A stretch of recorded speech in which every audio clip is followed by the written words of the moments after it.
சில பிரேதங்களை அடக்கம் பண்ணாம வெளியே போட்டா அது என்ன நாற்றம் அடிக்க ஆரம்பித்து விடும். அதனால தான் நாம் அதை மூடி போடுகிறோம். 6 அடிக்கு குழிய தோண்டி அந்த பிரேதத்தை அதற்குள்ள அடக்கி மண்ணு வச்சு மூடி போகிறோம். ஏனென்றால் அதனுடைய நாற்றம் வெளியே தெரியக்கூடாது. கர்த்தருக்கு ஸ்தோத்திரம். நம்முடைய பாவங்களை அவர் மூடி போடுவதற்கு ஒரு ரகசியம் உண்டு.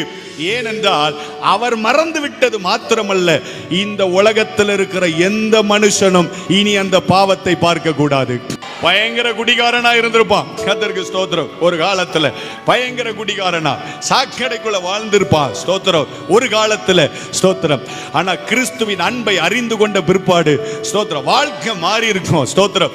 வெள்ளையும் போட்டுட்டு கர்த்தருடைய ஆலயத்துக்கு கடந்து வருகிற பொழுது இந்த உலகம் ஒரு காலத்துல அவனை குடிகாரனாய், அவனை வேசித்தன மார்க்கத்தானாய், அவனை விபச்சாரக்காரனாய் பார்த்திருந்தாலும் இன்றைக்கு அந்த உலகம் அவரை பார்க்கிற பொழுது தேவனது பிள்ளை என்று சொல்லத்தக்கதாக எல்லா பாவங்களை கர்த்தர் மூடி போட்டார்.